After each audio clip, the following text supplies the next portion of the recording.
سلام اختي، كيف ما وعدتك جيت نبارطاجي معاك الخدمه ديال هاد الخلاله هادي. واخا بطيت شويه ولكن ماشي لخاطري. هنايا عندي نوع واحد ديال العقيق اللي هو المهرس، عندي فيه جوج الوان، الذهبي والقرونه، وعندي القصبه فيها جوج احجام، المتوسط والكبيره.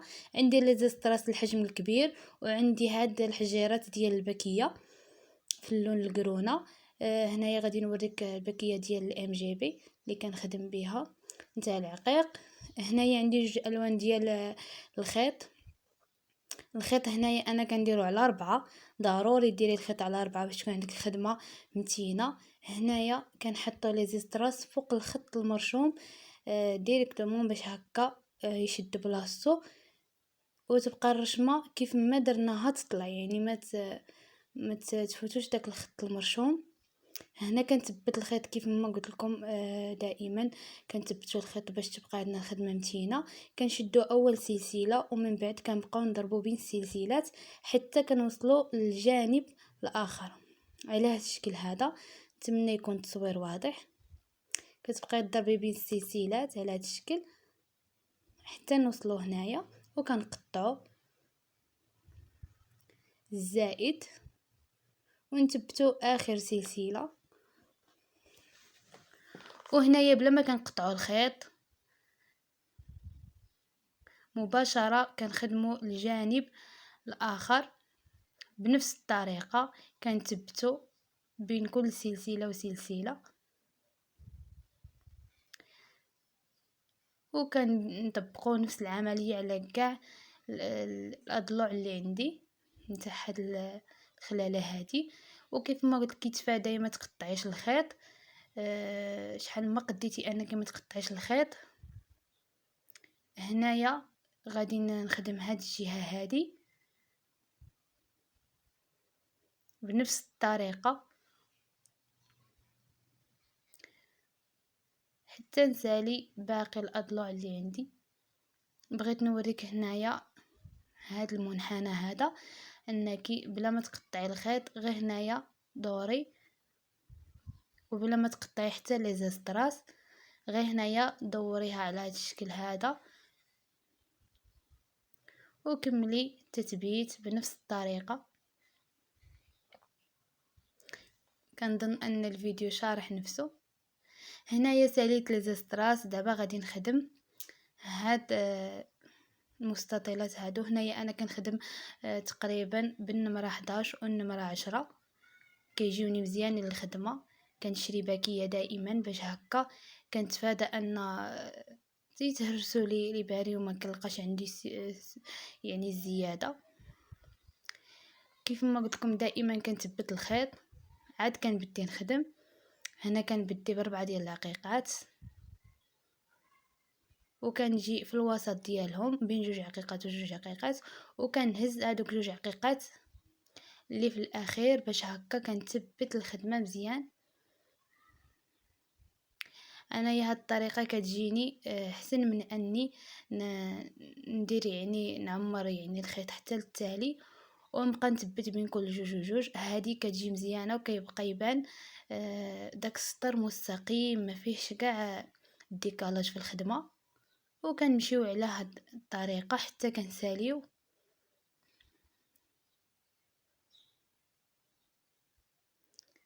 وكنرجع على الخط اللي مرشوم وندير نفس الطريقه اللي بديت بها في الاول على هذا الشكل هذا.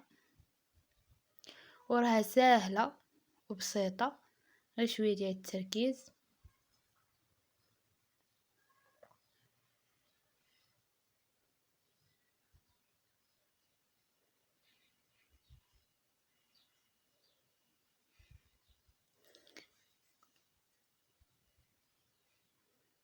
ومن بعد من كنسالي كنرجع ندير اللون الذهبي. وهنايا انا ساليت، شفتو كيفاش كيجيو مستفين وما فيهمش داك الديكالاج ديال الخدمه. من بعد ما ثبت الخيط وقطعته، هنايا غادي نجي وندير 6 ديال العقيقات ونرجع في 3 على هذا الشكل هذا. انا كنحاول اني نبين لكم العدد، وكنجبدو شويه الخيط باش هكا كتزير لنا الخدمه. وكنرجع ندير 6 اخرين ونطلع في 3 ونرجع فيهم على هذا الشكل هذا حتى للراس الفوق. وهنايا كنخلي 2 عقيقات من الفوق، نرجع ندير 6 ديال العقيقات بنفس الطريقه. غادي نرجع نهبط بنفس العدد بنفس الطريقه.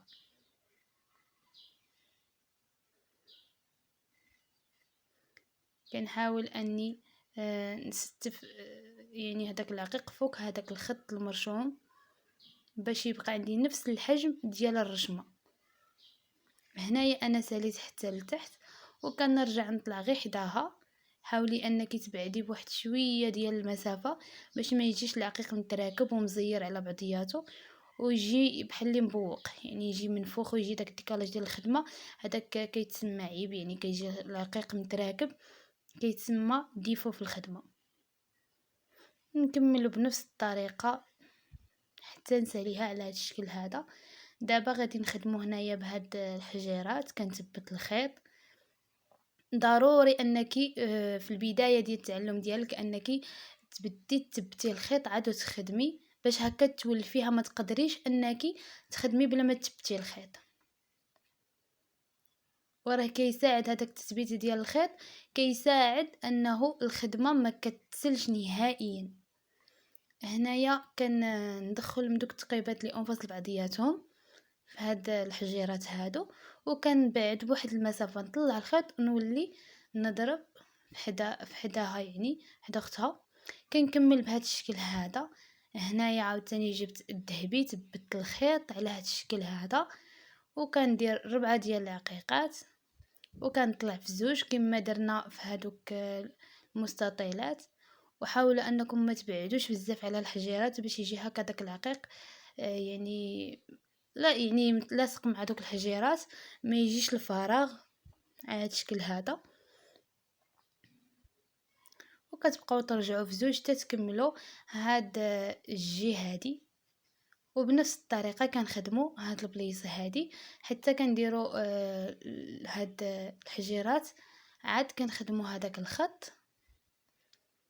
الحجيرات ما كنديرهمش على الخط، كنديرهم قبله.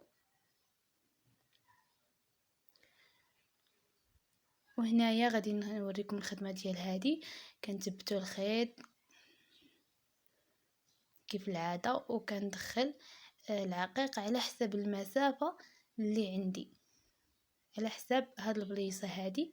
هنايا ما كنثبتوش العقيقات مع بعضياتهم، حاولوا تبعدوا شويه على العقيق الاول كيف ما قلت لكم باش ما يجيش متراكب على بعضياته. وكنهبطوا بمسافه عقيقه من التحت. من الفوق كنهبطوا بمسافه عقيقه، ومن التحت كنهبطوا بمسافه عقيقه. يعني كتخلي ديك العقيقه الاولى اللي خدمناها وكتهبطي المسافه ديالها، وكديري العدد ديالك اللي كيناسب المسافه اللي عندك. وهي غاديه هكا حتى كنكملوا هذا الشكل الهندسي اللي عندنا. نتمنى نكون قادره اني نشرح لكم بشكل واضح. وراه عندي بحال هاد الخدمه بزاف في القناه ديالي، اللي بغات تدخل وتعلم مرحبا بها. اللي خصها شي حاجه وما عرفتش كيفاش ديرها تواصل معايا في انستغرام، حتى هو راني حاطه في الصفحه هنايا في تيك توك. كيف ما كتلاحظوا عندي نفس العدد، كيجيو 2 منا وجوج منا وجوج في الوسط بنفس المسافه وبنفس الطريقه. وهنايا هذا هو العقيق اللي غادي نستعمل في هذه البلاصه. عندي 2 احجام، الكبير غادي نديروه هنا والصغير غادي نديروه هنا. وهذه الفوق غادي ندير فيها غير هذا الصغير هذا. الطريقه ديالو راه سهله، كتستفوه وصافي. وهنايا كنثبت الخيط في الاخير